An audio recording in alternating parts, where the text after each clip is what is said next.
don't imagine they went into draft expecting to pick Olaf here, but this is a fantastic Olaf game in terms of the setup that you have available to you. And, you know, Monkey is a player that really likes to play aggressive and likes to play fast, and he's going to get the opportunity to do that here, but I think... And we got him. We got him coming out. We got some cheers for this one, and woo. I'm excited. I know the crowd is excited as well. A lot to like about these two different drafts. I think AL is in a pretty interesting position. This comp falls off incredibly hard in the late game, even with Rumble's level 6 coming in. Like, you know, the level 11s, you can traditionally count on it, but they need to make some plays happen early. We've already got some action. Tarzan potentially looking... Oh, decimating smash. Oh, it doesn't find anyone from Q, but Dredgeline right on top of Kale. He's forced to flash away, but Vampire goes too deep. Yeah, that's first blood going over to Tarzan's Pantheon. The third item where they're tanky enough to survive while Ragnarocking through, you know, a team fight and ignoring all CC. They actually have enough damage, but meanwhile, Monkey is just going to show up early onto the bottom side, knowing that Kale did not have flash from the first blood fight. Told about some of the concerns for Anyone's Legend later this game goes on. WE shifting up their bot lane to the top side of the map. Does Vampire actually want to stop this recall? You know, Dredgeline on the tower. But now Anyone's Legend with priority are invading onto this Olaf. No flash available, and since he already popped Ghost on the bottom side, it's an easy pickup, and Tarzan now 2 kills on the Pantheon. But you know, behind in terms of how things are getting adjusted. It's just a free objective coming in from AL and nothing else to take on the top side for WE. And this is exactly how Tarzan wants to be able to play the game. You know, if Tarzan gets to live in a world where his lanes are self-sufficient, even with jungle intervention from the enemy team. We'll see if WE want to try and change their fortune here. They're definitely daring them to. Kale is separated on the other side of the Weaver's Wall. Here comes the Scion. Cube lands the knockup on top of Flandra. He is in trouble. The bailout comes through. Equalizer over the top, and Vampire could be the first target to fall. Tarzan locks him down with the spear shot. Big Tipper stun from Shanks as they are running out Monkey even through the Ragnarok. It's a double kill for Tarzan. He's looking for a triple kill. Tarzan is fed as all hell, baby, and Anyone's Legend is just going to rally behind their jungler to victory. Yes, I mean, this is just about as terrifying as it could ever possibly be for this team, and that fight ends up going drastically wrong. Once Tarzan is seen on the right side as WE has snuck their way into the banana brush. Tarzan should know that there's members there, but he eats the damage with the empowered E, but he's still taking a lot. The bailout survives and allows him to get out alive. Equalizer gonna cut off the escape route from Karis. Cube trying to buy time. Taeyun using the killer instinct to reposition himself, but Tarzan shows up once again thanks to the Grand Starfall, and another fight that seems to start out well for WE ends in dismay, and Anyone's Legend ride the coattails of victory. It's Pantheon, so he can negate so much of that damage, and KL was able to get in there. All of a sudden, the bailout comes through. Pantheon ends up surviving by getting a kill and diving the backline. Maybe a little bit over-eager coming in from Hope. All right, we will see here what they want to go for. The Herald has been started here by WE, and they're bursting it down pretty quickly. Remember, Tarzan already used ultimate. We'll see where the fight wants to be started. I mean, credit to WE. They were able to get a nice pincer on Anyone's Legend. Fighting power that WE have on their side, and it just not risking it by trying to contest the Rift Herald. Yeah, I mean, it makes sense as Flandra. Oh my god, so much damage!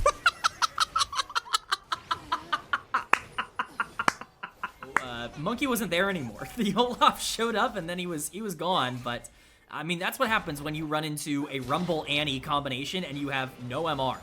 That's going to be a bit of a problem for the Olaf here, so depending on what kind of gold he's sitting on in his pocket, he might say, yeah, screw it. I'll just buy a Medjai Soul Stealer for myself. WE are going to get a chance to get some gold back into their pockets, and that definitely indicates they were in dire straits with the pity prizes and the objective bounties being procced there for the T1 turret on the top side. Cube at least has dissuaded them from taking the dragon, but Tarzan is now here, and now this Scion has nowhere to go. They figured it was a pretty good time to use it considering they could get this dragon as well as the kill onto Cube, so overall just another fantastic pickup for AL, and it's once again just their tempo and their pressure that continues to put them ahead. That's what Tarzan's the best at. Who will face check first on the side of WE? Karis at least gets vision in front of Otacon, but no one can get there in time. So it's an easy secure for the side of Anyone's Legend. They're going to work their way back to the mid lane. Tier 1 not going to even fall. Tarzan will guarantee the safety of this structure as Cube gets a decimating smash, but Tarzan just blocks it with the empowered shield.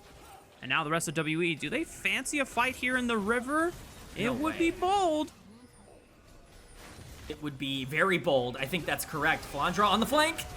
Okay, Ragnarok at least ignores the stun, but the hostile takeover catches 3 in the pot on it. Tarzan with a quick Q flash slays members from the side of Team WE. A double kill for Flandra thanks to the power of that equalizer and the flame spitter burning Taeyun to a crisp. Tarzan will go down, and it's a big gold bounty secured for Team WE, but at what cost? Well, the two towers, Karis? Oh, the bailout. Oh, okay, okay. All right, Anyone's Legend. Let's calm down. Let's calm down. I know you guys are super far ahead against Team WE. Let's not disrespect them too hard. They drop a couple crucial kills that I don't think is going to necessarily upset the balance that we have seen conditions here. It is the Kaiser, right? And Anyone's Legend did kind of give her a 1,000 gold bounty back into it, but they're going to jump right on top of Monkey, and Taeyun is trying to kite this one out. Monkey already losing so much HP off the back of Tarzan's engage. Rest of Anyone's Legend trying to corral them in. Weaver's Wall will at least cut them off from one side or the other, but Taeyun getting jumped on by Tarzan, tries to escape with the killer instinct, but he's got nowhere to go because he just jumps into the rest of the team. WE are just scrambling for scraps, but they're the only ones getting killed in the aftermath of these fights, and Anyone's Legend just going to corral them all one by one. Cube is the last one standing.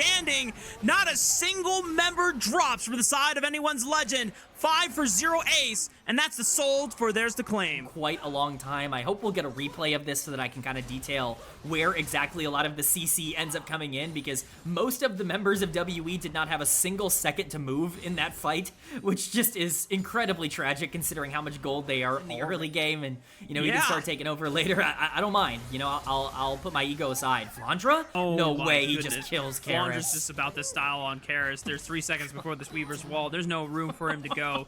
Good use of the flash. Monkey knows it too, and because they spawn Monkey on the bottom side of the map, Anyone's Legend saying, well, hey guys, jungler's bot side, this is a free Baron for sure, and we're approaching the 10,000 gold point. Yeah, we're now at 11,000 gold advantage, and Tarzan finds Taeyun. He should just be able to solo out this AD carry. Yep, thumbs up. Taeyun knows that this game is chalked, and Anyone's Legend are just a couple moments away from being able to run it into the base of WE and take the first game of the series. With the Rumble getting a solo kill, with AL getting Baron, and then your AD carry getting caught in the middle of the map with no one else around. Yeah, not looking particularly good for WE. Not the play I would have made. Double inhibitors falling here mid and top, and they can keep going. It looks like they do want to try and push to end the game, but are they going to be able to do that? Death timers are very short. Taeyun up in 5. AL are definitely going to try. It is 2 seconds before Taeyun respawns, so they'll have all 5 members. But look, Hope is just autoing the Nexus Tower without any challenge, so WE are going to really wait until the very end. Hostile takeover is ignored by the Unstoppable Onslaught. Nice buffer there, but it's still a solo tank without any damage members really being able to hit the front line, because Tarzan is just solo tanking with this Pantheon. Flandra goes gold, and the Flame Spitter cooking WE members alive. Another 5 for 0 ace, and if that doesn't show dominance, I don't know what does. Anyone's Legend take the first game of the series. Maybe a bit more in the back half of the game, but now that we see the full comps, it's pretty clear the direction that both of these teams want to head. Once again, you know, mid-game power spike coming in from WE, you're basically always going to get that when you draft Xin Zhao Rise. You want to play for that macro advantage that you're going to be able to skirmish with. Kale and Hope don't have the easiest way of walking through the choke point, but it's not even contested, so now Kale and Hope are in the river. W are trying to shift their attention to blocking the banana brush entrance here. The dragon is still leashed. 1,800 health. Tarzan is walking around. He can still walk in and just yoink this away from Monkey. It's going to be a 50-50. 3-4, 800 HP. It is secured by Monkey, and KL might have gone a little too far forward. Tarzan trying to pick his targets wisely here. Vampire is the one that is super low. Flashes away to safety. Tarzan could be in trouble. Will flash over the wall, but now Shanks is here for the party. I think he already used the shockwave. But the rest of WE are just going to make a clean getaway and not drop a single man. This should guarantee the objective for themselves. Yeah, no real way to contest this if you're WE. You spent quite a few resources on the top side there. That being said, they're in the area. Monkey's still here. We've seen teams throw it away here before. Will they do it again? Realm Warp is coming in so that Karis can get there much quicker. or quicker, I should say. Tarzan is forced to flee. Monkey will try to secure this last grub for himself, but he doesn't have the smite. And a teleport is coming in. Cease and desist right on top of Monkey. Grand entrance and the shockwave carrier system, but Monkey punts the ball away with the crescent guard. Tarzan is the first one to drop. They equalize it by finding Vampire in the back, but it definitely could have gone worse for wear on the side of WE. The fact that Monkey survives is at least a nice consolation prize, but anyone's legend forcing WE away. To a minute here. I forget that rank 1 ulti on Vi these days is super long, and Monkey denies all 3 grubs away, or the 3rd grub from anyone's legend, so... Arguably at their strongest, you're starting to hit your first item power spikes on Xin Zhao and on Jin here. That's going to create a situation where they should be able to fight, but AL are going to be first to the position.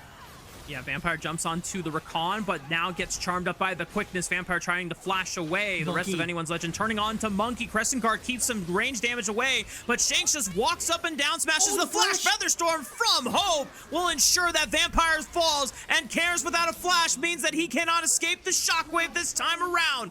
Anyone's legend just cleaned out 3 for free. On, and so the Leona ends up going in, gets bursted down, and has to run out. Monkey then follows up and tries to get a 3-man knockback with his ult through from Shanks. I want to give him a lot of credit on this as well for his positioning on the Orianna, but Cube now just getting solo killed. Okay, well, maybe the 369, or not 369, Cube Cassante pick is cooking, potentially, and Flandra... It actually looks like they want to try to contest this Rift Herald. This is aggressive from them.